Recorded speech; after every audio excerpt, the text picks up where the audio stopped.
ஒரு நாள் ஒரு இரவுல 75 கோடி செலவு பண்றவங்க எதுக்கு எம்எல்ஏவுக்கு நிக்கணும்னு நான் கேட்கிறேன். தொண்டு நிறுவனம் வச்சு மக்களுக்கு செய்யறாங்க. இந்த வாக்கு எந்திரம் இருக்குங்க, இதுல திருட்டுத்தனம் செய்யலாம். உழுதது நம்ம, விதைச்சது நம்ம, நீர் ஊற்றி வளர்த்தது நம்ம, அறுவடை பண்ணிட்டு போனது தாவேக்கா.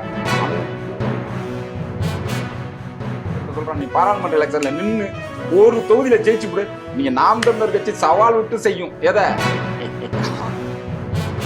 பிளெக்ஸ் வச்சு ஒரு இது வச்சுட்டு எதுவுமே சொல்லாட்டினா ஈஸியா ஜெயிச்சுன்னு 10 நிமிஷம் சிரிக்கிறாப்ல. நம்மளுக்கெல்லாம் அப்படியே உள்ள என்ன மாணிக் தாகூர் பேசுறது, பவன் கல்யாண் சிரிக்கிறது, இதுக்கெல்லாம் யாரு காரணம்? நம்ம பண்ணை இயற்கை அங்காடி 100% இயற்கை வேளாண் தயாரிப்பு. தொடர்புக்கு 87 54 44 92 99. உலகெங்கும் பரவி வாழ்கின்ற தாய் தமிழ் உறவுகள் டிஎன் மீடியாவுக்கு ஆதரவு அளித்து வருகின்ற நல்லுள்ளங்கள் அனைவருக்கும் பாலமுரளிவர்மனின் அன்பு வணக்கம். இன்று நம்மோடு நாம் தமிழர் கட்சியின் மாநில ஒருங்கிணைப்பாளர், ஒரத்தநாடு சட்டமன்ற தொகுதியில் நாம் தமிழர் கட்சியின் சார்பாக போட்டியிட்ட வேட்பாளர், திரைக்கலைஞர் அன்புக்குரிய திருமுருகன் அவர்கள் இருக்கிறார். இன்றைய நடப்பு அரசியல் குறித்தும் தேர்தல் நடைமுறைகள் குறித்தும் அவரோடு பேசுவோம். வணக்கம். வணக்கம். வணக்கம். இந்த சட்டமன்ற தேர்தலில் ஒரத்தநாடு தொகுதியில் நீங்கள் கடுமையாக களப்பணி ஆற்றினீர்கள். தேர்தலுக்கு அங்கிருந்த எல்லா வேட்பாளர்களுக்கும் மிகுந்த சவாலாக தேர்தலுக்கு முன்பாக இருந்தீர்கள். ஆனால் இந்த தேர்தலில் நடந்த மாற்றம் என்பது அது இன்னமும் பலருக்கு ஐயத்தை தருகிறது. தேர்தல் ஆணையத்தின் செயல்பாடுகள், தேர்தல் நடைமுறைகள் உள்ளிட்ட பல்வேறு கேள்விகள் நாட்டில் எழும்பியிருந்தது. அதை மீறி தமிழக வெற்றிக் கழகம் ஆட்சி அமைத்திருக்கிறது. உங்களுடைய தேர்தல் அனுபவத்தை சொல்லுங்கள். இந்த தேர்தலை நடைமுறையை நீங்கள் எப்படி பார்க்கிறீர்கள்? நம்ம தேர்தல்ங்கிறது ஒரு நியாயமா எல்லாருக்கும் அவங்களோட கொள்கையை, தத்துவத்தை, அந்த தொகுதியோட பிரச்சனைய, மக்களோட எதிர்கால வளர்ச்சியை நோக்கி நம்ம செயல்படுறோம். அப்ப களம் கிட்டத்தட்ட நம்மள்ட்ட இருக்கிறது மாதிரி தான் இருந்தது. ஆனா அந்த தேர்தல் நெருங்க நெருங்க அவர் வைத்திலிங்கம் அதிமுகவில் இருந்து டிஎம்கேக்கு வர்றாரு. அவர் வந்ததுக்கு அப்புறம் அது கொஞ்சமா மாறுது. ஏன்னா அவர் திராவிட முன்னேற்ற கழகத்துக்கு வர்றதுக்கு முன்னாடி அனைத்து இந்திய அண்ணா திராவிட முன்னேற்ற கழகத்தில் இருந்தாரு. அப்ப தொகுதி முழுக்க வாக்குக்கு 2000 ரூபாய் கொடுத்து வென்றாரு. இந்த முறை திமுக வந்த உடனே 3000 ரூபாய் ஒருத்தர் விடாம மொத்த வாக்காளருக்கும் 3000 ரூபாய் கொடுக்குறாரு. வெளிப்படையாவே 2 3 நாள். இதுல என்னன்னா, நான் சினிமா கதாநாயகன் மாதிரி இறங்கி ஆட்களை விரட்டி பிடிச்சிட்டேன்.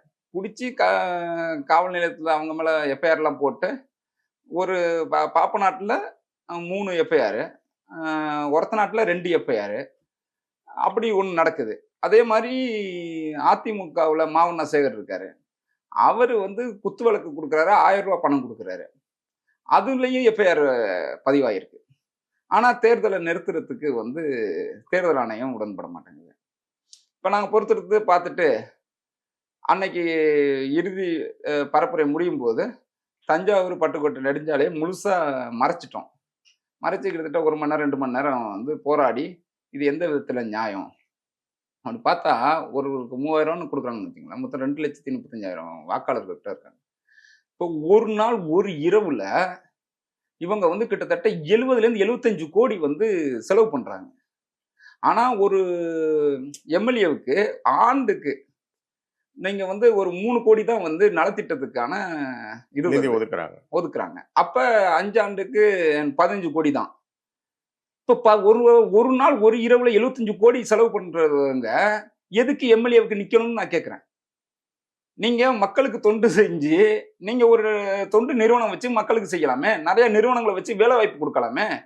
நீங்க ஏன் இந்த காலத்துல இந்த 75 கோடி 80 கோடியை விரயம் பண்றீங்க அப்படின்னு நம்மளுக்கு தாங்க முடியல. நம்மள மாதிரி ஆட்கள் 3, ஆனா அந்த தொகுதி முழுக்க பாத்தீங்கன்னா எந்த கட்டமைப்பு வசதிகளும் இல்லை, சாலை இல்லை. நம்ம வாக்கு கேட்க போறோம் பாருங்க, அப்பெல்லாம் அந்த பரப்புரை வாகனத்துலன்னாக்கா இப்படி ஆடி ஆடி கைகள்லாம் வலிக்குது. ஆனா இந்த கட்சிகள்லாம் அதெல்லாம் தெரியுது, அவங்களுக்கு தெரியும் தானே, அவங்க தொகுதி தானே. அவங்க என்ன பண்ணிடுறாங்கன்னா, முச்சந்தில எல்லாரையும் கூட்டிட்டு வாப்பா, உள்ளரெல்லாம் போனா ரோடு சரி இருக்காங்கிற மாதிரி அந்த மெயின் ரோட்லயே கொண்டு அந்த மக்களை நிக்க வச்சு 6,000 200 ரூபாய் காசை கொடுத்துட்டு அந்த மக்களை முச்சந்தில விட்டுட்டு இவங்க போயிடுறாங்க. 2,000-3,000 கொடுத்தா வென்றலாம்னு. ஒருவேளை இந்த தடவை திமுகவில் இருந்து வென்றாரு. அடுத்த முறை பாத்தீங்கன்னா ஒருவேளை பாரதிய ஜனதாவுக்கு போனாக்கா இன்னும் ஒரு 1000 ரூபாய் சேர்த்து கொடுத்தா அந்த மக்கள் ஓட்டு போடணும்னு நினைக்கிறாங்கன்னு நினைக்கிறேன். இது என்ன மாதிரியான இதுன்னு நம்மளால அதே மாதிரி தேர்தலில் வந்து இப்போ தேர்தல் ஆணையம் வந்து 40 லட்சம் செலவு செய்யலாம்னு சொல்லுது. ஒரு வேட்பாளருக்கு. ஆமா, இப்போ இப்படி நீங்க சொல்றதை பார்த்தா 75 கோடி 80 கோடி எல்லாம் செலவு பண்றாங்க. அப்படிங்கும்போது நீங்க தொண்டு செய்யணும்னு நினைப்பவர்கள் தான் அந்த தொண்டு நிறுவனங்கள். அதான் இது முதலீடு பெரிய வியாபாரமா அரசியல மாத்திட்டாங்க. ஆமா.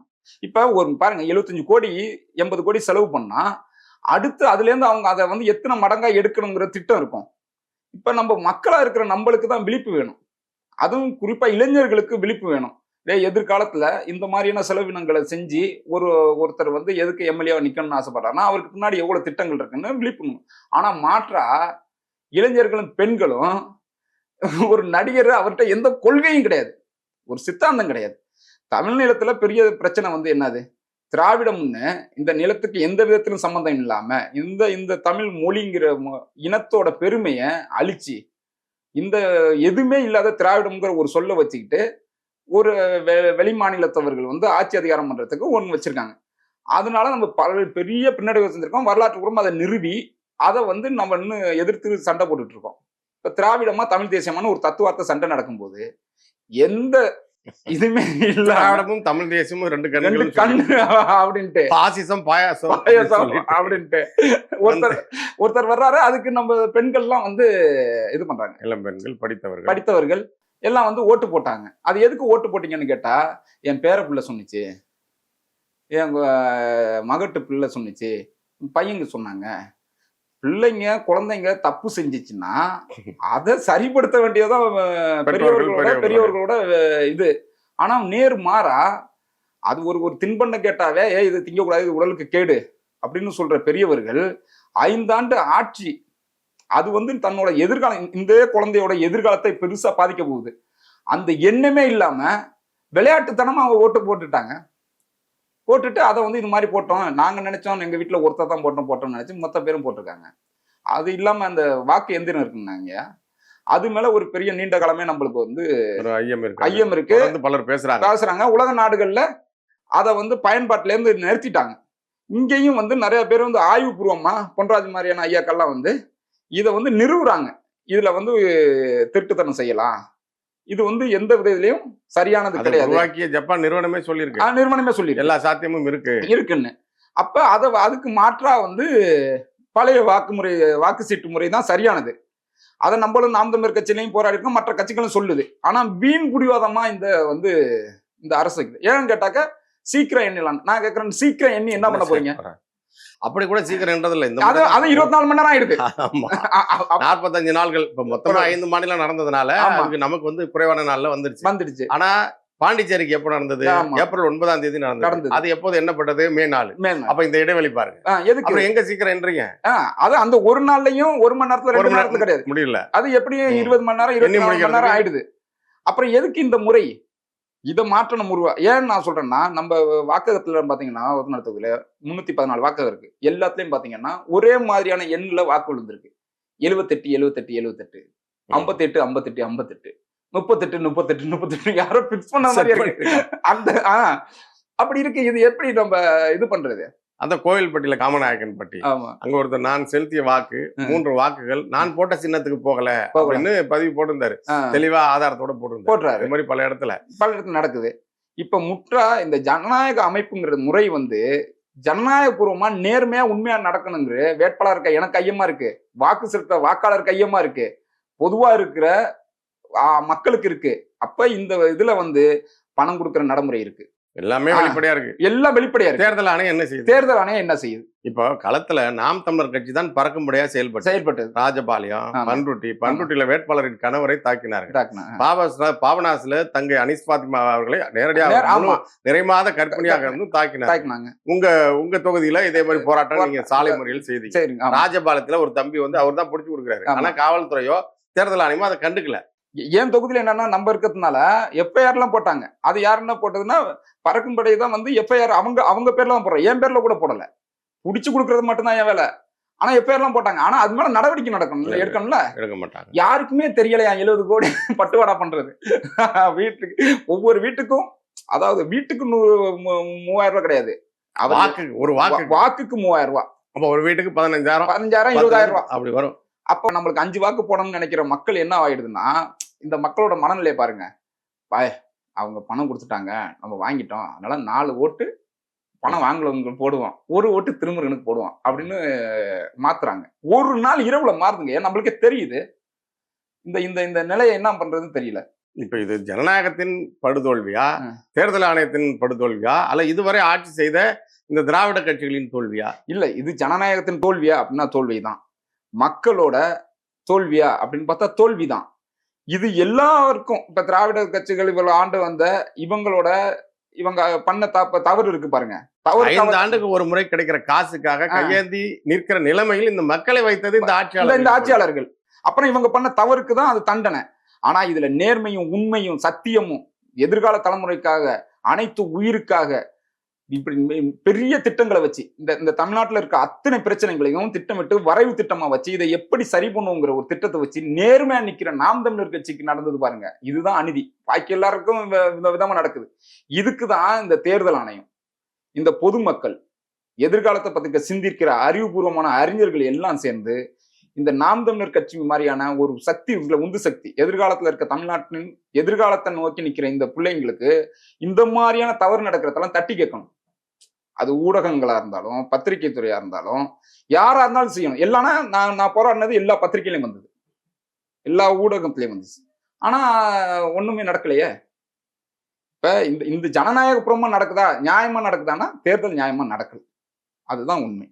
இப்ப தாவேக்காவினர் சொல்றாங்க, எல்லா பணத்தை எல்லாம் முறியடித்து, சாதியெல்லாம் முறியடித்து நாங்கள் வென்று இருக்கிறோம் அப்படின்னு சொல்றாங்க. இல்ல அது கொடுக்கப்பட்ட பணம் வேலை செய்யல, ஆனா தமிழக வெற்றி கழகத்துக்கு சாதகமா மாறி இருக்கு அப்படின்னு சொல்றாங்க. அது நாம் தமிழர் கட்சி தான் இந்த திராவிட கட்சிகள் இல்லாத ஒரு மாற்று வேணும். ஏன் இவங்க 2 பேரும் வேண்டாங்கிறதுக்கு அடுக்கடுக்கா காரணம் சொல்லியிருக்கும். திராவிட கட்சிகளின் அந்த போலித்தனத்தை தோல் உரித்தது நாம் தமிழர் சீமானவர்கள். ஆமா ஆமா. அதனுடைய பலனை அறுவடை செய்தது, உழுதது நம்ம, விதைச்சது நம்ம, நீர் ஊற்றி வளர்த்தது நம்ம, அறுவடை பண்ணிட்டு போனது தாவேக்கா.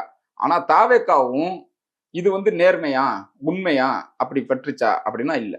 தாவேக்காவும் பல இடங்கள்ல காசு கொடுத்துச்சானா கொடுத்துருக்கு.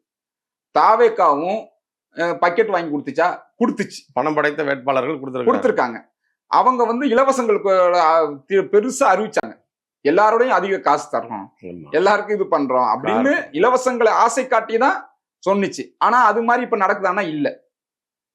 நீங்க வீட்டுக்கு ஒரு மாதம் 200 யூனிட்னு சொல்லி அதை அப்படியே பிளேட்டை மாத்தி போட்டு 500 யூனிட்டுக்குள்ள இருக்கிறவங்களுக்கு 2 மாதத்துக்கு 200 யூனிட் அப்படின்னு சொல்லி மாத்தி விட்டாரு. சரி, அதாவது பரவாயில்ல. ஆனா அந்த விவசாயிகள் இருக்காங்க பாருங்க, விவசாயிகள் ஒரு பெரும், நாம ஒரு விவசாயி தான், நம்ம ஒரு விவசாய குடும்பத்துல பிறந்தோம். அதோட பெரும் துயரம் என்னன்னு நம்மளுக்கு குழந்தையில இருந்து பாத்துக்கிட்டு இருக்கோம். ஆனா அந்த விவசாயிகளை ஏமாத்துறது இருக்குல்ல, அது திராவிட கட்சிகளாச்சும் அதுல கொஞ்சம் பரவாயில்ல போலுக்கு. ஏன்னா அவரு எடப்பாடி ஆட்சி காலத்துல கூட 12,000 கோடிக்கு மேல இது பண்ணாங்க, தள்ளுபடி பண்ணாங்க. இவர் 2,400 கோடியோட முடிச்சுக்கிட்டாரு. சொன்னது வேற. சொன்னது என்ன சொன்னது, முழுமையா நீங்க 5 ஏக்கருக்கும் உட்பட்டவர்களுக்கு அனைவருக்கும் அனைத்து விதமான கடன்களும் தள்ளுபடின்னு சொல்லிட்டு 50 ஏக்கருக்கு மேல வச்சுதான் 50 விழுக்காடு தள்ளுபடி, 50 ஏக்கர் தள்ளுபடி, 20,000 40,000 5,000 7,000ன்னு ஏமாத்துறது. 1 லட்சத்துக்கு கடன் இருந்தா 5,000 தள்ளுபடி. இதை விட அப்பட்டமான மோசடி, ஏமாற்று ஒண்ணும் கிடையாது. இப்ப குறுக சாகுபடி பண்ணணும். இப்ப ஜூன் 12 தண்ணி திறப்போம்னா முடியாது. அவர் மேகதாதுல அணை கட்டியே தீர்வேன், உன்னால என்ன பண்ண முடியும் போயா அப்படிங்கிறாப்புல ஒரு முதலமைச்சர். அந்த காங்கிரஸ் இங்க தூக்கி சுமக்குறாரு. 60 ஆண்டுக்கு அப்புறம் அமைச்சர் கொடுக்குறாரு. அதை கொடுக்கறது இல்லாம அதுக்கு பதில் சொல்ல முடியல. நீ நீ பாக்கி எல்லாருக்கும் பதில் சொல்ல. ஆனா இன்னொரு நாட்டு முதலமைச்சர் நான் என் நாட்டு விவசாயிகளுக்கு வர வேண்டிய தண்ணீரை தரமாட்டேன், அணை தடுப்பேன் அப்படின்னு சொன்னா அதை கேட்கணும்ல. அதை கூட கேட்காட்டுனா அப்புறம் என்ன அது இருக்கு? இந்த மக்களுக்கும் இந்த விவசாயிகளுக்கும் இந்த பாடங்களுக்கு இன்னும் நிறைய இருக்கு. எல்னினோலாம் வருது அப்படின்னு எல்லாம் சொல்றாங்க. இயற்கை சீற்றங்கள் வரப்போகுதுங்கிறாங்க, அதிக வெப்பம் வரப்போகுதுங்கிறாங்க, வெள்ளம் வரப்போகுதுங்கிறாங்க. இதெல்லாம் என்ன ஆக போகுதுன்னு ரொம்ப பதஷ்டமாகவும் இதெல்லாம் தான் மக்களுக்கு எடுத்து சொல்லி நாம் தமிழர் கட்சியின் தலைமை ஒருங்கிணைப்பாளர் சீமான் அவர்கள் பரப்புரை செஞ்சாங்க. நீ தண்ணிக்கு என்ன பாடுபட போற, தண்ணீரே கொடுக்க முடியாத ஒரு அரசு என்னடா அரசுன்னு கேட்டாரு. ஆனா இந்த மக்களுக்கு தண்ணீர் தேவையில்லை, உணவு தேவையில்லை, விவசாயம் தேவையில்லை, பொருளாதாரம் தேவையில்லை, எதுவுமே தேவையில்லை, ஒரு கவர்ச்சி, ஒரு நடிகர் ஆண்டால் போதுன்ற முடிவுக்கு வந்துட்டாங்களே. வெறும் நீங்க ஒரு நடிகனுக்கு மட்டும் இல்லையா, ஆசை. தாவேகா எல்லாரும் என்ன சொல்றாங்கன்னா, ஒரு நடிகருக்காக ஆசையை ஆசையை தூண்டினது. ஆசையை தூண்டி உங்களுக்கு நான் இவ்வளவு வந்து கார் பைக் எல்லாம் தரேன், கார் தர்றேன், பைக் தர்றேன், உங்களுக்கு வந்து பணம் தர்றேன் அப்படின்னு பன்முகமா இவங்களை வந்து ஏமாத்துனது. ஆனா இப்ப இந்த விவசாயிகளையும் இப்ப ஏமாத்துனது தானே. வீட்டுக்கு கரண்ட் யூனிட்னு சொல்றது ஏமாற்றுறது தானே. இப்ப வந்து எங்களுக்கு அந்த இலவச மின்சார திட்டத்தை கூட வேணாம், எங்களுக்கு மின்சாரத்தை கூடியா, ஒரு குடுங்க. மின்வெட்டு கொள்றீங்களா அப்படின்னு சொல்றாங்க. ஐயா உண்மை சொன்னா நம்ப மாட்டீங்க. தொடர்ந்துங்கய்யா நம்ம நெசப்பாக்க ஏரியாவில தான் குடியிருக்கிறோம். தொடர்ந்து இரவு வந்து மின்வெட்டு சென்னையிலேயே இந்த நிலை. சென்னையில தொடர்ந்து மின்வெட்டு ஆகுது. அதுல இரவு தான் ஆகுது. அது கரெக்டா 11:45 இருந்து 12:30 கட் பண்ணிடுறாங்க. அதுக்கப்புறம் வரவே மாட்டேங்குது. இதுல என் மனைவி வந்து அரசு ஊழியர், நம்ம குழந்தை வந்து இது பள்ளிக்கூடம் போகணும். கடுமையான வெக்கை. இந்த நேரம் தான் உங்களுக்கு தெரியுதுல்ல, தூங்குறதே இல்லைங்கய்யா. தூங்காம காலையில் இருந்துச்சு. எவ்வளவு பிரச்சனை இருக்கு இதுல வந்து. தினம் அலுவலகத்துக்கு போறவங்க, அரசு பள்ளிக்கூடத்துக்கு போறவங்க, தினக்கூலி வேலைக்கு போறவங்க எல்லாம் தெருவுல நின்று போராடுறாங்கய்யா. தமிழ்நாடுக்கு மின்வெட்டு. இந்த நிலைமையை பாருங்க. கேட்டாக்க நாங்க வந்து இந்த ஒரு தேவதூதரோட ஆட்சி வந்துட்டு எங்களுக்கு எல்லாம் பிரகாசமா இருக்கும். எங்க பிரகாசமா இருக்கு? அதே ரீல்ஸ் வச்சு அண்ணா நீங்க எனக்கு மின்சாரம் கொடுக்க வேணாம் அப்படின்னு மக்கள் சொல்றாங்கன்னு கூட சொல்லுவாங்க போல இருக்கு. அதான் என்னன்னா, ஜூனியர் ஆர்டிஸ்ட விட்டு இவங்கள பிலிம் மேக்கிங் பண்ணிட்டு, இது வந்து நீங்க தன்னைத்தானே ஏமாத்திக்கிறது எவ்வளவு நாளைக்கு நினைக்கிறீங்க? அது வந்து இந்த தேர்தலுக்கு முன்னாடி செஞ்சது, இப்ப தேர்தலுக்கு அப்புறம் செய்யறது, ஒவ்வொரு பிரச்சனைக்கும் ஆட்களை இந்த மாதிரி பெண்களை விட்டு ரீல்ஸ் போட விட்டு இதை சொல்றதெல்லாம் ரொம்ப நாளைக்கு இது நிக்காது. உண்மையான மாற்றம், உண்மையான தேர்தல், இது ரெண்டும் நடக்கணும். அப்படி நடக்கணும்னா, உண்மையான தேர்தல் நடக்கணும்னா இந்த வாக்குப்பெட்டியை தூக்கி தூர போடணும். அதே மாதிரி உண்மையான மக்களுக்கு மாற்றம் வரணும்னா நாம் தமிழர் கட்சி ஆட்சி அறியணும் ஏறணும். இந்த தலைமுறை சேர்ந்தவர்களுக்கு நல்ல அரசியல் தலைமை தேவையில்லை, தத்துவமோ கொள்கையோ தேவையில்லை.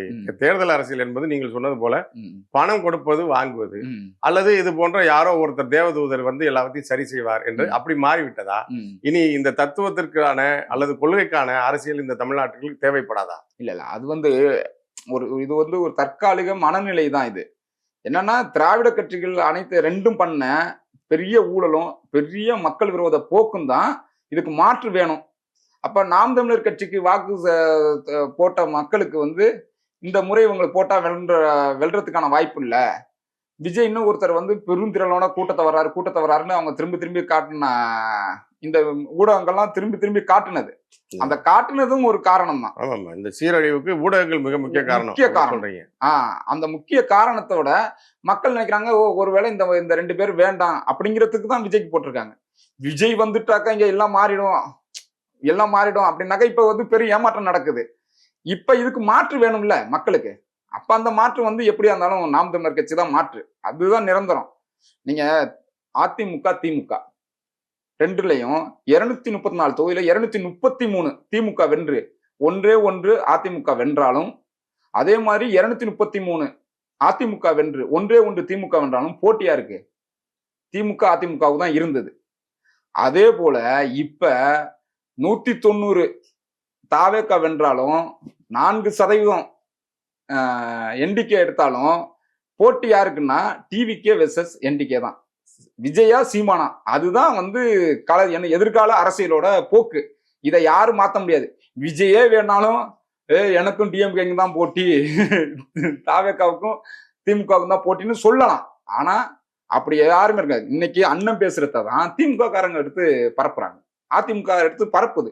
ஏன்னா களத்துல ஒண்ணு மக்கள் நலனு, நிலத்தோட நலனு, எதிர்காலத்தோட நலனு எல்லாத்தையும் தெரிஞ்ச அறிஞ்ச புரிஞ்ச ஒரே கட்சினா அது நாம் தமிழர் கட்சி. அதை எடுக்கிறதுக்கு ஒரு ஆக சிறந்த தலைவனா அது அண்ணன் சீமான் தான். அதனால அதுதான் இந்த நிலத்தோட எதிர்காலத்தோட ஒரு தலைமைக்கான ஒரு பண்போட அண்ணன் சீமான் தான் இருக்காரு. அதுதான் வந்து நிற்கும். அண்மையில நடந்த ஒரு நிகழ்ச்சியில அண்ணன் சீமான் அவர்கள் காங்கிரஸ்காரர்களை அந்த கிழிச்சிருக்காங்க. அதாவது உங்களுக்கு மானரோசம் சூடு சுரணை இருந்தால் நீங்கள் திமுக ஆதரவில் பெற்ற வாக்குகளை வாங்கி வென்றிருக்கிறீர்கள், நீங்கள் பதவி விலகி விட்டு பேசுங்கள் அப்படின்னு சொல்லியிருக்காங்க. இதுக்கு மாணிக் தாகூர் வந்து மிக கடுமையான எதிர்வினை ஆற்றியிருக்கார். அது குறித்து சொல்லுங்க. என்ன அண்ணன் என்ன பேசுறாங்க? ஆமா. மாணிக் தாகூர் சொல்வது சரியா தவறா? இல்ல, மாணிக் தாகூர் மாதிரியான ஆட்கள் எல்லாம் பேசுறதுக்கான சூழலை உருவாக்கி கொடுத்தது தாவேகா. அந்த ஒரே காரணத்துக்காக தாவேகாவை பழி வாங்கணும். காங்கிரஸ்ங்கிற ஒரு கட்சி தமிழின விரோத கட்சி. அதுல யாருக்கு மாற்றம் கிடையாது. 1.5 லட்சம் பேரை கொன்றதோட மிக முக்கியமான இனப்படுகொலையோட சூத்திரதாரி வந்து காங்கிரஸ். அது அந்த நிலத்துல, இந்த நிலத்துல இங்க நிக்கிற எல்லா நாசகார திட்டங்களுக்கும், இங்க நிக்கிற தமிழ் விரோத போக்குகளுக்கு அத்தனைக்கும் நின்றது யாரு? காங்கிரஸ் தான். ஹிந்திய திணிச்சது யாரு? காங்கிரஸ் தான். கச்சத்தீவு கொடுத்தது யாரு? காங்கிரஸ் தான். எல்லா விதமான இங்க இருக்கிற அத்தனை பிரச்சனைகளுக்கும், தமிழ்நாட்டின் அனைத்து சிக்கல்களுக்கும் காரணம் யாருன்னா காங்கிரஸ் தான். காங்கிரஸ் ஒழிக்கப்பட வேண்டியதுன்னா ஒழிக்கப்பட வேண்டியது. தாவேகாவை வந்து காங்கிரஸோட கூட்டணி வச்சு அந்த கட்சி இன்னைக்கு ஆளுங்கத்துல ஓட்டு போட்ட பாதி பேருக்கு அந்த இது பிடிக்கலையே. மாணிக் தாகூர் மாதிரியான ஆட்கள்லாம் பேசுறதெல்லாம் இருக்கு பாருங்க, அதுக்கெல்லாம் நம்மளுக்கெல்லாம் கொள்ள வெறி வருது. ஏய் என்னையா அது? அவர் சொல்றாரு, உங்கள் தம்பி உதயநிதியை நீங்க வந்து பதவி விலக சொல்லுங்க. ஆமா, நான் எங்க தம்பி நேத்து வரைக்கும் யாரு? காங்கிரஸும் எத்தனை 25 ஆண்டுகளா கூட்டணி வச்சுக்கிட்டு, அதுவும் 1.5 லட்சம் பேரு கொலை பண்ணிட்டு ஒரு கொலை 2 பேருமே கூட்டு களவாணிங்க. இந்த கூட்டு களவாணி 2 பேரும் சேர்ந்துட்டு இன்னைக்கு வந்து நம்ம அவருக்கு தம்பியா, இவர் வந்து எதிரியா. உண்மையிலேயே என்ன சொல்லணும்னா, திராவிட முன்னேற்ற கழகம் இருக்கு பாருங்க, அதுக்கு இந்த துரோகம் பத்தாது. காங்கிரஸ் மாதிரியான துரோக கட்சிகளை என்னைக்கே அடிச்சு நம்ம அண்ணன் சொன்னது மாதிரிதான் 2011 புதைச்சாச்சு. ஆனா அப்பவும் இனப்படுகொலை நடந்த காலம் தொடங்கி இந்த திமுக அவர்களை சுமந்து கொண்டே இருந்த கட்சி அதை கொண்டாந்து வச்சு சேட்டு அடிச்சுட்டு இருந்ததுக்கு தண்ணி ஊத்தி இன்னைக்கு அது ஒரு ஆளா இருந்துட்டு மாட்டிக்கிட்டாங்க பேசுறாப்ல. இந்த சிந்துபாத் கதையில வர அந்த கிழவன் போல எந்த களத்திலேயாவது தொங்கி கொண்டிருக்கிறதா காங்கிரஸ் வந்து இப்ப மாணிக் தாகூர் மாதிரியான ஆட்கள்லாம் வாய் அடக்கத்தோட இருந்தா இது வந்து இந்த எம்பி பதவியை தக்க வச்சுக்கலாம். அதை விட்டுட்டு இங்க வந்து தமிழ் நிலத்துல இது மாதிரி தீவிரமா பேசுறதுன்னு நினைப்பாரெல்லாம் எடுத்தா நாம் தமிழர் கட்சி இல்ல, பொதுமக்களே பதிலடி கொடுத்துருவாங்க. கொலை வெறியில இருக்கிறாங்க காங்கிரஸ் மேல. அதனால அது வந்து நாவோட கொத்தோட இருக்குது. நல்ல பதட்டம் தான். ஐயோ நம்மள வந்து பதவி விலக சொல்லி மறுபடியும் தேர்தலை சந்திக்க சொல்லிடுவாங்களோ பதட்டம் தான். தனியா சந்திச்சா முடிஞ்சிச்சு. நீங்க உண்மையிலே திராணி இருந்தா தெம்பு இருந்தா தேர்தலை சந்திக்கட்டும் வென்று எங்களுடைய தெம்புல தான் வென்றோன்னு காட்டணும். அது இயலாது. ஆனா நான் இப்ப சொல்றேங்க, நம்ம ஈழ யுத்தத்துக்கு அப்புறம் இவங்க போட்டிட்டு அத்தனை தொகுதியும் தோத்தாங்கல்ல, அது மாதிரி நம்ம இப்ப சொல்றோம், நீ பாராளுமன்ற எலெக்ஷன்ல நின்னு ஒரு தொகுதியில ஜெயிச்சு விடு, நீங்க நாம் தமிழர் கட்சி சவால் விட்டு செய்யும் எதை? காங்கிரஸ் வீழ்த்துறதுக்கு. காங்கிரஸ் எந்த வடிவத்துல இருந்தாலும், எத்தனை பேரோட கூட்டணி இருந்தாலும் ஒரு தொகுதியில வெல்ல முடியாது. அதை வெல்லவும் விட மாட்டோம். காங்கிரஸ்ங்கிற நாசகார சக்திய இங்க வந்து இவர் என்ன சொன்னாரு? தீய சக்தி தூய சக்தி. அதுல 1ஆம் நம்பர் தீய சக்தி வந்து காங்கிரஸ் தான். ஆமா, தீய சக்தி ஊழல் சக்தி எல்லாம் சொன்னாரு. ஆனா அந்த தீய சக்தியின் கூட்டணியில் இருந்தவர்களை வைத்துதான் இப்ப ஆட்சி அமைக்கிறார். இருக்கிறதுலயே இதுவரைக்கும் இருந்த கட்சிகளே மிக மோசமான, வெளிப்படையான மோசமான அணுகுமுறை கொண்ட கட்சியா தமிழக வெற்றி கழகம் இருக்கிறதாக எல்லாரும் சொல்றாங்க. அது உண்மைதான். நீங்க பாருங்கன்னா, திமுகவுல இருக்க மோசமான ஆட்கள், அதிமுகவுல இருக்க மோசமான துரோகம் செய்ய தயங்காதவர்கள் அவங்க எல்லாம் எங்கடா போறாங்கன்னா தாவேகாவுல தஞ்சம் அடைஞ்சிருக்காங்க. இப்ப தாவேகா என்பது ஒரு கட்சி இல்ல, அந்த பாசிசம் பாயசம் மாதிரி பல கட்சிகளில் பிச்சைக்கார கதாபாத்திரத்துல இருக்கிற சோறு மாதிரி எல்லாம் கலந்து ஒரு கட்சியா மாறி. ஆனா அதுல நிறைய விஷம் வேற இருக்கு. நஞ்சு ஏறிய உணவா மாறிட்டு அந்த பிச்சை பாத்திரம் முழுக்க பாதி நஞ்சு கலந்துருக்கு. இந்த எல்லா நஞ்சு சேர்ந்து நாட்டை நஞ்சாக்குறது தான் இப்ப பிரச்சனையா இருக்கு. மேகதாது குறித்து யாருக்கும் எந்த பேச்சும் கருத்தும் இல்லை, அதை பத்தி கவலையும் இல்லை. இப்ப முல்லை பெரியார்ல நாங்க புதிய அணை கட்டுவோம்னு சொல்றாங்க. இப்ப தமிழக அரசு என்ன செய்யும்? அதுலயும் கச்சத்தீவை பத்தி பத்திரிகையாளருக்கு ஊடகத்துல கேட்டாக்க நோ கமெண்ட்ஸ் ஒருத்தர் பதறாரு, ஒரு அமைச்சர். இப்ப எப்படி இருக்கு பாருங்க. எதையுமே சொல்றதுக்கு வாய் திறக்க இவர்கள் தயாரா இல்ல. ஏன்னா எதை பத்தியும் தெரியல. தெரிஞ்சாலும் நம்ம வந்து இதை வந்து சொல்லிட்டாக்க நம்ம தலைமை என்ன பண்ணுவோம், நம்மளுக்கு என்ன, நம்ம பதவியோட அளவு என்ன, நம்ம என்ன செய்யணும், எதை பத்தியும் யாருக்குமே இல்லை. திடீர்னு சட்டமன்ற உறுப்பினர்கள், அமைச்சர்கள் எல்லாருக்குமே எல்லாம் ஒரு பதஷ்டத்துல நின்னுட்டு பத்திரிகை. அதுலயும் முதலமைச்சர் இருக்காரு பாருங்க, அவர் வந்து பிரதமர் சந்திச்சுட்டு வர்றாரு. இது ஒரு மரபுங்க. நான் அவரை சந்திச்சேன், இந்த கோரிக்கைகள்லாம் கொடுத்தேன், நான் உங்களை வந்து சென்னையில சந்திக்கிறேன், இன்னொரு முறை சந்திக்கிறேன்னு இந்த 4 வார்த்தை கூட சொல்றதுக்கு திராணி இல்லாம ஓடுறாப்ல நம்ம முதலமைச்சர். அப்புறம் அவரோட ஆட்கள் எப்படி இருப்பாங்க? ஆமா, இப்போ நாட்டின் நிலை மிகுந்த கவலைக்குரியதாக மாறிவிட்டுருக்கு அப்படின்னு தான் நீங்க சொல்றதுலேருந்து புரிஞ்சுக்க முடியுது. நம்மள மக்கள் எல்லாரும் ஓட்டு போட்டவரே அதை நினைக்கிறாங்க. அதான் ஆச்சரியம் அது. அதான் ஓட்டு போட்டு 1 மாசம் கூட ஆகலப்பா, அதுக்குள்ளே இந்த நிலைமையான. தெரியாம இப்போ இந்த சிங்கப்பெண் அதிரடி படையெல்லாம் தொடங்கி இருக்கிறாரு. அதை ஆமா. குறித்து என்ன நினைக்கிறீங்க? ஐயா, அட்லியே தான் நம்ம இது பண்ணணும். ஏப்பா நீ வேற ஒரு படம் எடுத்து இவர்கிட்ட அந்த சிங்கப்பெண்ணு சிங்கப்பெண்ணு ஏற்கனவே இருக்கிற காவல்துறை இருக்கு. அந்த காவல்துறையில இருக்கிற ஒழுங்கான ஒரு நடவடிக்கைகள் அது போனாவே இந்த பிரச்சனை தீர்ந்துரும்.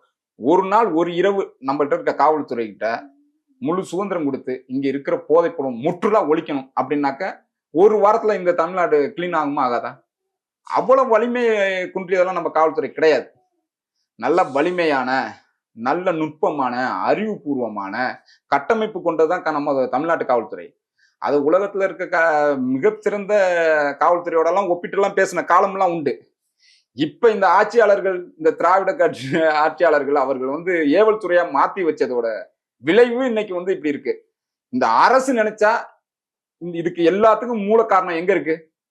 போதைப் பொருட்களை தானே இருக்கு. இன்னைக்கு இளைஞர்களை சீரழிக்கிறது, இந்த பெண்களுக்கு நோக்கி அவங்க வந்து கற்பழிப்பு, பெண்களை வந்து பலாத்காரம் பண்றது, இந்த கொள்ளை சம்பவம் நடக்கிறது, கொலை சம்பவம் நடக்கிறது, எல்லாத்துக்கும் நீங்க எங்க மூளை வேற தோண்டி பாத்தீங்கன்னா எங்க இருக்கு? அது வந்து இதுல தான் இருக்கு. கஞ்சாவிலையும் போதைப் பொருட்கள்லையும் தான் இருக்கு. மதுபானத்துல இருக்கு. இப்ப இந்த அரசு, அந்த திராவிட அரசுகள் ரெண்டுமே வந்து மது ஆலைகள் வச்சிருந்துச்சு, அவங்க அமைச்சர்களே வச்சிருந்தாங்க. அரசு அதுல இருந்து வர்றத வச்சு, வருமானத்தை வச்சுதான் நாங்க வந்து நலத்திட்டங்கள் செய்ய முடியும்னு சொன்னிச்சு. இப்ப இந்த அரசு வந்து என்ன சொல்லுது? அதே தான் சொல்லுது. இவர் வரும்போது சாராய கடையை மூடுவோம் அப்படின்ட்டு வந்தாரு. இப்ப சொல்றாரு இந்த அமைச்சர் என்ன சொல்றாருன்னா, அது என்ன ஒரு நாள்ல எப்படி மூடிட முடியும்? மூடிட்டா என்ன நடக்கும்? மாடு சம்பிச்சு போயிராதா அப்படின்னு பேசுறாப்ல. ஏப்பா ஏய், இது என்ன எலெக்ஷனுக்கு முன்னாடி இல்லையா சொன்னேன். ஆனா நாம் தமிழர் கட்சி வந்த முத நாளே எடுப்போம், சாராய கடையை மூடுவோம் அப்படின்னு நம்ம சொல்றோம். நம்மளுக்கு இல்ல என்னன்னா, இந்த மக்கள் மேல உங்களுக்கு வந்து ஒரு ஆழமான அன்போ ஒரு இது கிடையாது, ஒரு கனவோ கிடையாது. இந்த நாடு, இந்த மக்கள், இதோட எதிர்காலம், இந்த தமிழன்ங்கிற உணர்வு, இது எதுவுமே இல்லாம ஒரு இந்த இடத்த இன்னொருத்தர் வந்து உட்கார்ந்துருக்காரு. ஆனா அது எல்லாம் வந்து அதோட மோசமா தான் இருக்கு. மாற்றங்கிறது ஆள் மாற்றம் தான். ஆள் மாற்றம் தான். அதை விட மோசமான மாற்றமா இருக்கு. ஒரு இது ஏமாற்றம். மாற்றம் கூட கிடையாது, இது ஏமாற்றம் தான். ஆமா ஆமா. திராவிட கட்சிகள் எதெல்லாம் செய்தது என்று சொல்லி பேசினார்ல பரப்புரையில, அது எல்லாமே தொடருது, இன்னும் அதிகமா இருக்கு அப்படின்னு சொல்றாங்க. நீங்க சொன்னது போல பெண்கள் மீதான பாலியல் தாக்குதல்கள், அப்புறம் அவர்கள் கட்சியை சேர்ந்த பெண்களுக்கே பாதுகாப்பு இல்லை. ஆனா நம்ம கட்சியிலேயே பாதுகாப்பு இல்லைன்னா நம்ம பெண்களுக்குன்னு சொல்லி அந்த கட்சியை சேர்ந்த தங்கையே அந்த காணொலி போட்டாங்க. அப்புறம் குறிப்பிட்ட நபர்கள் மீது எல்லாம் கட்சி நடவடிக்கை எடுத்தது இல்லையா? அப்ப எப்படி இதை வந்து கட்டுப்படுத்த போகிறது? இந்த தாவக்கா வந்து இந்த எங்க பார்த்தாலும் இவர் ரோட் ஷோ போகும்போதெல்லாம் நடந்தது என்ன நடந்தது? ரோட்ல டிஸ்கோத்தை மாதிரி, பப் மாதிரி ஒரு டிஜே வச்சு பாட்டு போடுறாங்க. ஒரு கொள்கை விளக்க பாட்டா போட்டாங்க. இவர் திரைப்படத்துல இருக்க பாட்டுக்கு போட்டாங்க. அங்க வந்து ஆண்களும் பெண்களும் வந்து நின்று டான்ஸ் ஆடினாங்க. அந்த டான்ஸ் ஆடுறத ஒரு கேளிக்கை, ஒரு கொண்டாட்டமா தான் இருந்துச்சுன்னு ஒரு அரசியல் அறிவுபூர்வமான நிகழ்வா நடந்தது. நம்ம எதிர்காலத்துல இந்த அரசியல் இருக்கு, இந்த நிலத்துல இவ்வளவு பிரச்சனை இருக்கு, இங்க வந்து படித்த இளைஞர்கள் இவ்வளவு பேர் இருக்காங்க, உங்களுக்கு வேலை வாய்ப்பு இவ்வளவு பிரச்சனை இருக்கு, இத்தனை குடும்பங்கள் இருக்கு, வறுமை கோட்டுக்கு கீழே இவ்வளவு இது இருக்கு, இங்க வந்து ஜாதிய ரீதியில இவ்வளவு பிரச்சனை இருக்கு, பொருளாதார ரீதியில இவ்வளவு பின்னடைவுல இருக்கிறோம், இவ்வளவு 10 லட்சம் கோடிக்கு மேல கடன் வாங்கி வச்சிருக்கோம், அது ஒவ்வொரு குடும்பத்திலும் இவ்வளவு பேர் இருக்குன்னு ஏதாச்சும் அறிவுபூர்வமா எங்கேயாச்சும் ஒரு இடத்துல ஒரு நாள் பேசுனுச்சு அந்த முதலமைச்சருக்கும் தெரியாது, யாருமே அமைச்சர்களுக்கும் தெரியல. அங்க வந்து 41 பேர் செத்து போயிருக்காங்க. அதுல இருந்து ஒருத்தன் வந்து வெளியில வந்து காணொலி போட்டானே ஒரு பையன், நாங்க போட்டு கசக்கணும், பிரிஞ்சோம், இது பண்ணோம் அப்படின்னு வந்து ஒருத்தன் வந்து கேட்கிறான். ஒரு பொண்ணு வந்து இனிமேலுக்கு யாரும் இந்த கூட்டத்துக்கு வராதீங்க, இங்க வந்து ரொம்ப அநாகரிகமா நடந்துக்கிறாங்கன்னு அந்த கட்சி தங்கச்சியை ஒண்ணு வந்து வெளியில வந்து பேசுனிச்ச.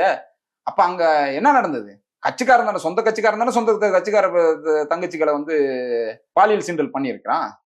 இப்ப இது என்ன ஒழுக்கம் கட்டுப்பாடு இல்லாத ஒரு காட்டுமிராண்டித்தனமான கூட்டமா தானே இது பண்ணாரு. அது ஒரு நிமிஷம் கூட கட்டுப்படுத்தலையே. அப்ப அங்கதான் அது அந்த தங்கச்சி சொல்றது உண்மைதானே.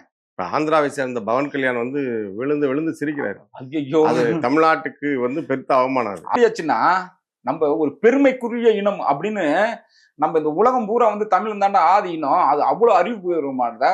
நாங்க தொல்காப்பியத்திலிருந்து எங்களோட அறிவு வந்து பெரிய ஆழமானது. அதுக்கு முன்னாடி 50,000 ஆண்டுக்கு மூத்தது எங்க மொழி. அதுல இருக்கிறது பாத்தீங்கன்னா தொல்காப்பியர் என்ன சொல்றாரு, என்பனார் புலவர் அப்படின்னு 135 இடத்துக்கு மேல குறிப்பிடுறாருன்னா, அப்ப அதுக்கு முன்னாடி ஒரு 50 ஆண்டு காலமாக 50,000 ஆண்டு காலமாக ஒரு பெரிய தொடர்ச்சி இருந்திருக்கு, ஒரு நாகரிக வளர்ச்சி இருந்திருக்கு. தொல்காப்பியருக்கு இதை சொல்லி கொடுத்தது யாரு? அவர் இலக்கணம் எழுதுறாரு, மொழிக்கு, வாழ்வுக்கு, பண்பாடு எல்லாத்துக்கும்.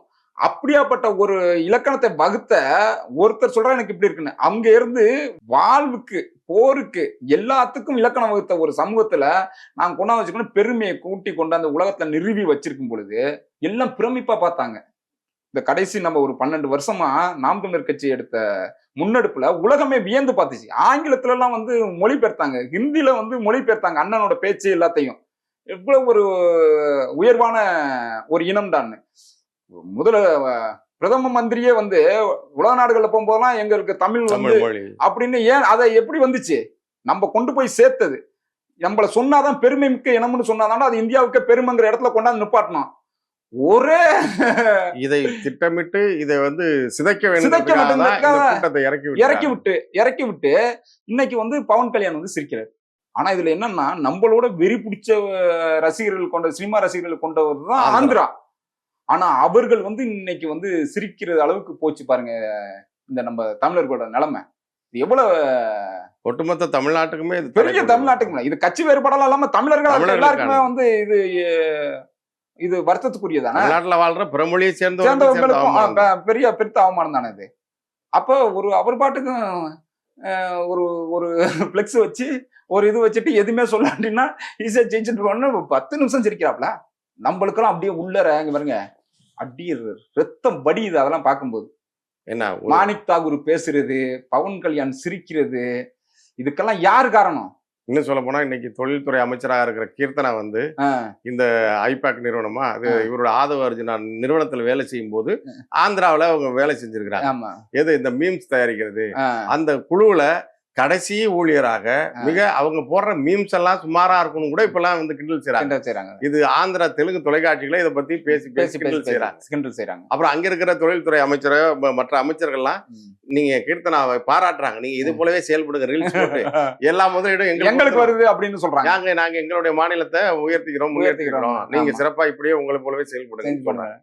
இதெல்லாம் முதலமைச்சரோ இல்ல தமிழக அமைச்சரவையில் இருக்கிறவர்களோ இதுல இருந்து கவனம் எடுத்துக்கணுமா வேணாமா? கவனம் எடுக்கணும் தான், யாருக்குமே கவனம் இல்லைங்க இல்லையா? அப்ப இது இந்த அரசாகவே இல்லாம இது ஒரு படப்பிடிப்பு தளம் போலவே நடந்து கொண்டிருக்கு தினமும். இப்ப அமைச்சரவை கூப்பினப்ப என்ன 436 திட்டங்கள் வந்து 75 நிமிடங்களில் அடிச்சு பறக்க விட்டுருக்காங்களே. சித்தி ரோபா ஒரு சாங்ல வந்து இது பண்றது மாதிரி மாண்டேஜஸ் போட்டு அடிச்சு பறக்க விடுறது மாதிரி, அப்படி எப்படி இத்தனை திட்டங்களை வந்து இது பண்ணாங்கன்னு தெரியலையே.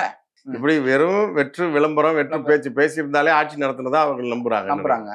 அப்ப முதலமைச்சர் தானாக இயங்குவதில்லை, முதலமைச்சர் யார் இயக்குகிறார், அப்ப இந்த ஆட்சியை யார் நடத்துகிறார் அப்படின்ற கேள்வி மக்களுக்கு இருக்கு. இது சுத்தி இருக்கிற ஆட்கள் தான் நம்மளுக்கு தெரியுமே. இப்ப ஆதவ அர்ஜுனா, நம்ம புஷி ஆனந்த், நிர்மல்குமார் எல்லாம் முக்கியமான ஆட்கள். இந்த ஆட்கள்லாம் எங்கிருந்து வந்தாங்கன்னு நம்மளுக்கு தெரியும்.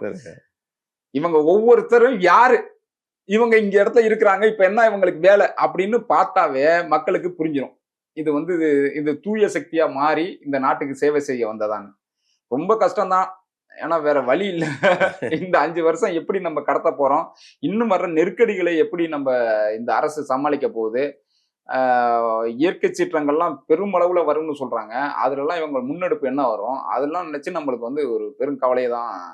இன்னும் ஒரு தேர்தல் தான் இதுக்கு தீர்வா மருந்தா இருக்கும்னு நினைக்கிறீங்க? இன்னொரு தேர்தல் தீர்வா இல்லையோ, இந்த இந்த மீண்டும் ஒரு முறை இப்படி ஒரு தேர்தலை வந்து சும்மா ஒரு அலட்சிய போக்குல வந்து தமிழ் மக்கள் வந்து கருத்துல கொள்ளக்கூடாது. அது தேர்தல்ங்கிறது உங்களோட 5 வருடத்தை மட்டும் தீர்மானிக்கிறது இல்லை, உங்களோட பின்னால் வரும் உங்கள் தலைமுறையோட 50 தலைமுறையை கூட இந்த ஒரு தேர்தல்ல நீங்க செலுத்துற வாழ்க்கை வந்து பாதிச்சிடும். ஒண்ணு உயர்த்திடும், ஆனா வீழ்த்திடும். இது ரெண்டையும் செய்யறதுக்கான வாய்ப்புள்ளதான் உங்க ஒற்ற வாக்கு. அதை வந்து இவங்க வந்து கவனமா செய்யணும். அப்ப இவங்க என்ன பார்க்கணும்? இந்த நிலத்துல என்னென்ன பிரச்சனை இருக்கு? இதை யாரு குறிப்பிட்டு பேசுறாங்க? இதுக்கு யாரு தீர்வு வச்சிருக்காங்க? இந்த தீர்வு மூலமா நம்ம எதிர்கால தலைமுறைக்கு என்னென்ன நன்மை நடக்கும்? பாருங்க, ஒரு குடும்பத்துல அதிக செலவு வந்து எதுல வருது? மருத்துவத்துல வருது. கல்வி, மருத்துவம். கல்வியில வருது. இப்ப இந்த கல்விய உலகத்தின் ஆகச்சிறந்த கல்வியா கொடுக்கணும்னு சொல்லுது ஒரு கட்சி. அதே மாதிரி மருத்துவத்தை நீங்க ₹1 மருத்துவமா இருந்தாலும் 1 கோடி மருத்துவமா இருந்தாலும் அரசே ஏற்குன்னு சொல்லுது. அதையும் இப்ப இருக்கிற இந்த அரசு மருத்துவமனை மாதிரி இல்லாம தனியார் மருத்துவமனைக்கு போட்டி போடுற அளவுக்கு உயர்ந்த கட்டமைப்போட பண்றோம்னு சொல்லுது. இப்ப இந்த மக்கள் எதை தேர்ந்தெடுத்திருக்கணும்? இதை தான் தேர்ந்தெடுத்திருக்கணும். அப்புறம் இன்னொன்னு என்னன்னா, இந்த இவ்வளவு நோயாளிகள் வர்றதுக்கு காரணம் என்ன? அவங்க உணவு நஞ்சாயிட்டு, அந்த உணவு நஞ்சா இருக்கு. அந்த நஞ்சா இருக்கிற உணவை முற்றிலும் ஒழிக்கிறதுக்கு நாங்க இயற்கை வழி மரபு வழி உணவை வந்து ஊக்குவிக்கிறோம், விவசாயத்தை ஊக்குவிக்கிறோம்னு ஒரு கட்சி சொல்லுது. இதெல்லாம் எந்த கட்சி சொல்லுது? உங்கள்கிட்ட இருக்கிற இந்த பாலித்தீன் எல்லாத்தையும் முழுசா பிளாஸ்டிக்கை வந்து தடை செய்யறோம் அப்படின்னு சொல்லி எந்த கட்சி சொல்லுது? இங்க இருக்கிற கழிவுகள் இருக்கு பாருங்க, இந்த கழிவுகளை எல்லாத்தையும் சுத்திகரிப்பு பண்றதுக்கு மாற்று திட்டங்கள் வச்சிருக்குது யாருகிட்ட இருக்கு? யாருகிட்டயும் இல்லை, நம்மள்ட்ட தான் இருக்கு. நாம் தமிழர் கட்சி. அதே மாதிரி இயற்கை வளங்கள் எல்லாம் கொள்ளை போகாம, இயற்கை வளங்களை அழிச்சிடாம, இந்த மண்ணுல மீண்டும் மீண்டும் 100 கோடி வருஷங்களுக்கு இந்த மக்கள், தமிழ் மக்கள் வாழ்ந்தாலும் இங்க வந்து வளமையா வாழ்றதுக்கான திட்டங்களை யார் வச்சிருக்குது? நாம் தமிழர் கட்சி தான் வச்சிருக்கு. வெளிநாடுகள்ல இருந்து வெளி மாநிலங்கள் கொண்டாந்த கழிவுப் பொருட்களை உள்ளர வரக்கூடாதுன்னு தடுக்கிறது யாரு செய்யறது? நாம் தமிழர் கட்சி தான் செய்யுது. இப்படி எல்லா விதமாகவும் இங்க இருக்கிற இந்த 10 லட்சம் கோடிக்கு மேல இருக்க கடனை எப்படி தீர்க்கிறதுன்னு யாருகிட்ட இருக்கு? நாம் தமிழர் கட்சிக்கிட்ட தான் இருக்கு.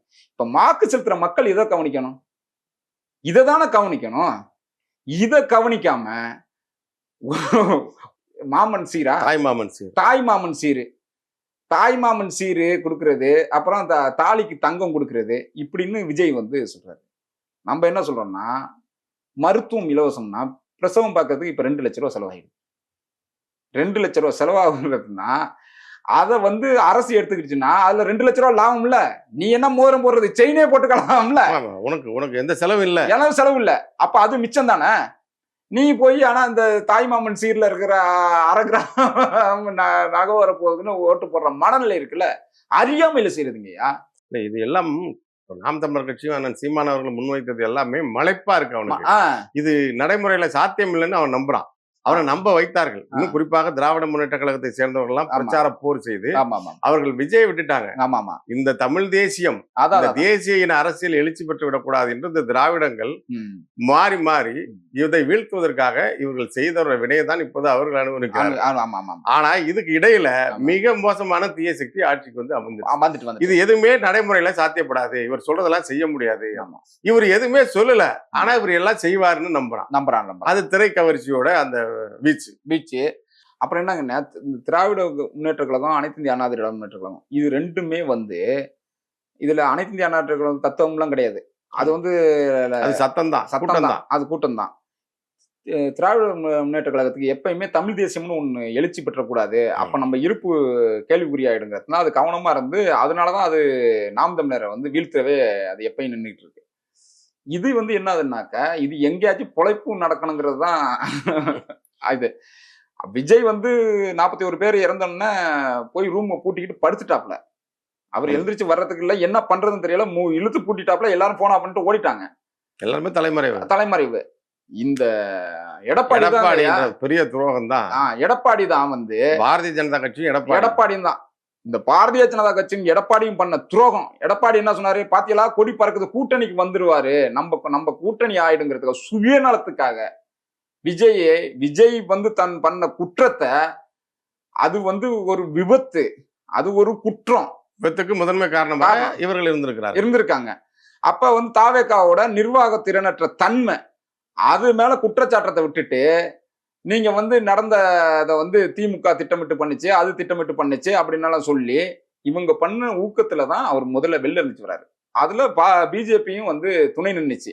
நம்ம என்ன சொல்றோம்னா, இப்ப ஏப்பா நீங்க சொன்னீங்கல்ல, இப்ப நீங்க வந்து விசாரணை செய்யுங்க, தாவேக்கா அரசு தான் ஆளுது, தாவேக்கா தொண்டர்கள் தான் இறந்து போனது.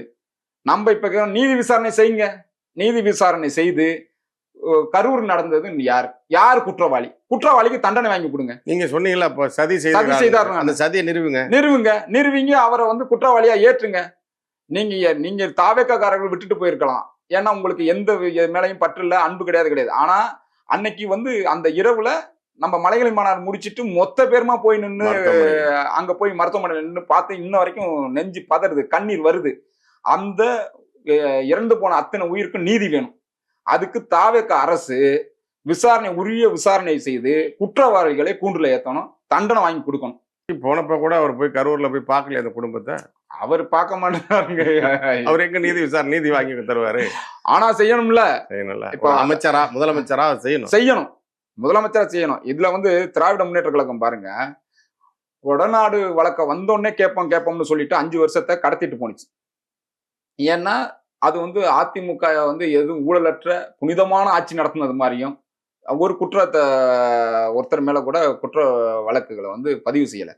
இந்த 41 பேர் இறந்ததுக்கு திமுக அரசு இது பண்ண எஃப்ஐஆர் போட்டிருக்கணும்ல. ஒருத்தர் மேல கூட எஃப்ஐஆர் போடல. இந்த திமுக அரசு தான் இதுல வந்து ரொம்ப அது திமுக அரசுக்கு வந்து நாம் தமிழர் கட்சி தமிழ் தேசியத்துக்கு அரசியல் வரக்கூடாதுங்கிறதும் அதோட கவனம் ஒழிஞ்சு எவ்வளவு பெரிய குற்றம் வந்தாலும் அதை கண்டுக்காம கடந்து போய் இதெல்லாம் மறைமுக ஒப்பந்தம் தான். அதன் பலனாகத்தான் முன்னாள் அமைச்சர்கள் செய்த ஊழல் குறித்து தாவேக்கா எந்த நடவடிக்கையும் எடுக்க மாட்டேங்குது. செந்தில் பாலாஜி மீது இப்ப வந்து வழக்கு போட்டிருக்கிறது சிபிஐ. ஆமா, அந்த வழக்கு அது வந்து அதுக்கும் தமிழக அரசுக்கும் தொடர்பு கிடையாது. அதே போல நேரு அவர்கள் மீது அது வரப்போ அதுக்கும் இவர்களுக்கும் தொடர்பு இல்லை. இதை எடுத்து நடத்தி இப்ப இருக்கிற சென்ற ஆட்சியில நடந்த குற்றங்கள் என்ன அதெல்லாம் ஒரு கணக்கெடுத்து எந்தெந்த அமைச்சர்கள் குற்றம் செய்தார்கள் அப்படின்னு ஒரு பட்டியலிட்டு அவர்கள் மேல நடவடிக்கை எடுத்தா இந்த அரசு வந்து நம்ம வந்து ஒரு மாற்று அரசுன்னு நினைக்கலாம். அப்படி இல்லைன்னா இது ஏமாற்று அரசு தான். இந்த கரூர் சம்பவத்துல வந்து அவங்களுக்கு நடந்த அநீதி, அது மக்களுக்கு நடந்த அநீதி, அது தமிழ்நாட்டுக்கு நடந்த அநீதி அப்படின்னு நீங்க சொன்னீங்கன்னா அதை நீங்க வந்து விசாரணை செய்து அந்த குற்றவாளிகள் யாருன்னு நீங்க உலக மக்களுக்கு சொல்லணும். அப்படி இல்ல குற்றவாளிகள் நாங்கள் தானா நீங்க அதுக்கு பொறுப்பேற்கணும். இது வரைக்கும் பொறுப்பேற்கல. நீங்க வந்து பொறுப்பேற்கணும். ஆனா குற்றவாளியை வந்து நீங்க அடையாளப்படுத்தணும். இது ரெண்டும் நம்ம வந்து கோரிக்கையா வைப்போம். இந்த தேர்தலின் மூலமாக தமிழ்நாட்டுக்கே அநீதி நடந்திருப்பதாகத்தான் இப்ப எல்லாரும் இந்த கரூர் அநீதியை பற்றி பேசிட்டு. ஆமா, இது பெரும் அநீதி. ஆமா. இந்த தேர்தல் ஜனநாயகம் எல்லாத்தையும் கேள்விக்குரியதாக்கிய ஒரு அநீதி நடந்தது.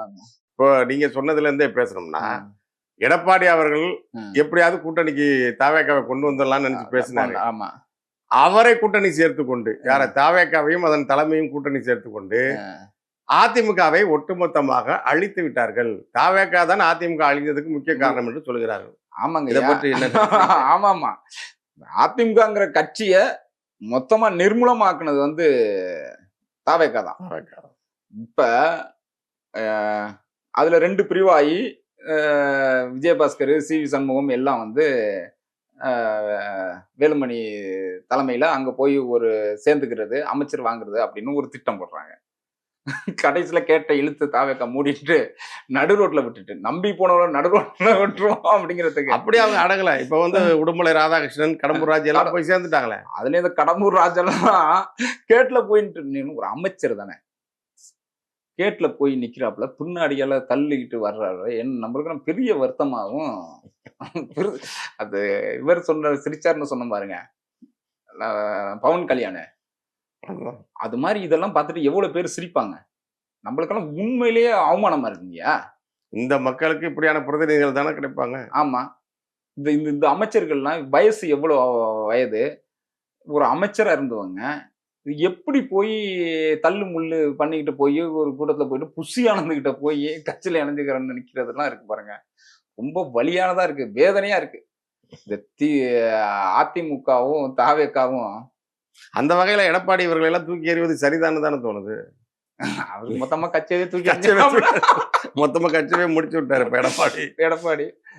ஆமா, எடப்பாடி வந்து அது அப்படி நீங்க ஒரு நியாயமா ஒண்ணு பேசுவோமே, பேசி பார்த்தா ஒவ்வொரு கட்சி இருக்கணும்னு ஒரு தேவை இருக்குல்ல. இப்ப கம்யூனிஸ்டுகள் இந்த இது தேவைன்னா இது மாதிரி தொழிலாளர்கள் பிரச்சனை, தொழிற்சங்கங்கள்ல பிரச்சனை, தொழிலாளர்களுக்காக இந்த கட்சி நிற்கும். இப்ப திரும்ப விடுதலை சிறுத்தைகள் அது ஒடுக்கப்பட்ட மக்களுக்காக நிக்கும். நிக்கும்னு ஒரு நிக்குதான்னா நம்பினாங்க. ஆமா, இப்ப எல்லாரும் போய் தவக்கல நிக்கிறாங்க. நீங்க சொன்ன பொதுவோட போய் விடுதலை சிறுத்தைகள், சாதி ஒழிப்பு கட்சி எல்லாம் எல்லாம் போய் அங்க நிக்குது. சாதி வெறின்னு சொல்லப்பட்ட கட்சி எல்லாம் கூட போய் நிக்கல. இந்த கட்சியில போய் நிக்குது. நிக்குது. இது மாதிரி இப்ப ஒரு ஒவ்வொரு கட்சிக்கும் ஒரு தத்துவம் சார்ந்தோ ஒரு பிரச்சனை சார்ந்தோ ஒரு தேவை இருக்கு. அதிமுகவுக்கு என்ன தேவை இருக்கு? அதிமுகங்கிற கட்சி எதுக்குங்க தேவை? சும்மா கேட்போம். இது அப்படி ஒரு தேவை இல்லை தானே. அப்ப அந்த கட்சி வந்து எப்படியா இருந்தாலும் அந்த ஒரு தேவை, ஒரு தத்துவார்த்த கொள்கை இல்லாத கட்சி எப்படி இப்ப இருக்கோ அது மாதிரி இப்ப தாவேக்காவுக்கு என்ன கொள்கை, என்ன தத்துவம்? நாங்க முதலமைச்சர் ஆகுது அந்த கொள்கையில அது ஆய் முடிச்சாச்சு. அப்புறம் முதலமைச்சர் ஆயிட்டோம். ஆனா என்ன செய்யறதுன்னு தெரியல. அவ்வளவுதான். அப்பன்னா அதோட தேவையும் தீர்ந்து போயிரு தானே. அதோட கொள்கையோட உச்சத்தை தான் அடைஞ்சிடுது அது. அதனால அந்த இது நிலைப்பெறாது. தாவேக்கா வந்து அதிமுக வீழ்த்துறது மாதிரி அதிமுக இப்ப விழுந்துட்டு, ஆனா அதிமுகவுல இருந்து உள்ள போனவங்க எல்லாம் இருக்காங்கல்ல, பெரிய பெரிய பெருச்சாளிகள், அவங்க தாவேக்காவை வீழ்த்துருவாங்கன்னு நம்ம நம்பலாம். அது எப்படி? அது வந்து இங்க எந்த வாஷிங் மிஷின்ல அதை வந்து தூய சக்தியா மாறுது? எல்லாம் தீய சக்தி தானே. பெரும் ஊழல் பண்ணவங்க, பெரும் வாச்சாத்தி படுகொலை எல்லாம் எவ்வளவு பெரிய கொடுமையான செயல், அது செஞ்சவர் தானே இப்ப அங்க வந்து முதல் பெரு பொறுப்புல ஒரு முதுபெரும் அரசியல்வாதியா இருக்கிறாரு. அப்ப அதெல்லாம் பார்ப்போம். எப்படியா இருந்தாலும் இன்னொரு அதிமுக தான் தாவேக்கா. சீமான் அவர்கள் ஊடகத்தை சந்திப்பதில்லை என்று அதுல உறுதியா இருக்காங்க. அண்மையில கடந்த நிகழ்ச்சியில கூட ஊடகவியலாளர்கள் சூழ்ந்த கொண்ட போதும் கூட தம்பிகள் எல்லாம் சேர்ந்துட்டு பேட்டி கொடுக்காதீங்கன்னா சொல்லி அது ஒரு பரபரப்பாச்சு. இந்த நிலைப்பாடு எப்படி, அது சரிதானா? அதை எப்படி பாக்குறீங்க? இல்லைங்கய்யா, இது ஒரு நம்ம அறமா ஊடகத்தை மதிச்சு கடைசியில போகும்போது உங்களுக்கு என்ன கேள்வி இருக்கா அப்படின்னு 1/2 மணி நேரம் 3/4 மணி நேரம் இருந்தாலும் கடைசி ஒரே நாள்ல 5 நேர்காணல் சொல்லுவாரு. ஆனா இந்த கேள்வி கேட்பாரு, வேற எதுவும் கேள்வி இருக்கா அப்படின்னு. எந்த கேள்விக்கும் பதில் சொல்றதுக்கான ஒரு ஆற்றல் உண்டு, திறமை உண்டு. அதே மாதிரி எல்லாத்துக்கும் பொறுமையா பதில் சொல்ற ஊடகத்தை பெரிய அளவுல மதித்தார். ஆனா ஊடகம் வந்து நாம் தமிழர் கட்சி அண்ணன் சீமானையும் மதிச்சுச்சான்னா மதிக்கல, மிதிச்சிச்சு. அதோட வேதனை தான். நம்ம இவங்கள்ட்ட பொறுமையா பதில் சொல்லும் பொழுது நம்ம எதை பத்தி பேசுறோம்? இந்த எதிர்கால தமிழர்களோட நல்வாழ்வை பத்தி பேசுறோம். இந்த தமிழ்நாட்டு மக்களோட பிரச்சனையை பத்தி பேசுறோம். இதெல்லாம் அவங்க முக்கியத்துவம் கொடுக்காம எங்கேயோ விஜயை பத்தி இவங்களே கேள்வி கேட்கறது, அதுக்கு நம்ம ஒரு பதில் சொல்றது, அதை முரண்பாடாக்கி செய்தியை வந்து ஊடகத்துல போடுறது. இந்த முக்கியமா நம்ம பேசுனதை எதையுமே இது பண்ணல. இந்த செய்தியாளர்களை இந்த விஜய் ஒரு முறை கூட சந்திக்கல.